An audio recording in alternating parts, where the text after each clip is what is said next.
Hello বন্ধুরা, সবাই কেমন আছো? তো আমি এখন পার্লারে যাব। 1 মাস ধরে তো একদম টাইম নেই, তো বাড়িতে আসলাম।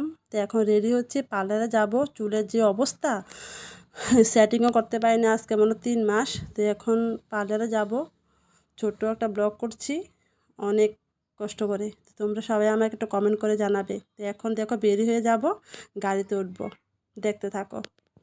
কেমন হয়েছে বন্ধুরা একটা কমেন্ট করে কিন্তু সত্যিই জানাবে, তোমাদের অপেক্ষায় আমি থাকবো। তো আমি ব্লগটা এত কষ্ট করে করি, কেমন লাগছে না বললে হবে বলো? তো চলে যাচ্ছি, উঠে গেলাম গাড়িতে। তো এখন পার্লারে ঢুকবো, হকার্স কর্নার ঢুকবো। হকার্স কর্নার প্রথম ঢোকার পরে পার্লারে যাব। তো হকার্স কর্নার কে কে চিনো আমাকে কমেন্ট করে জানাবে। এই দেখো চলে এসেছি হকার্স কর্নার, এখন পার্লারে ঢুকবো। তো এবার পুজো কে কেমন কাটছে, কে কী করছো জানাবে। তো চলে আসলাম পার্লারে। সে দিদির কাছে আমি সবসময় চুল কাটি, সেটিং করি। দিদি ফোন নাম্বার আছে, দিদি খুব ভালো কাজ করে।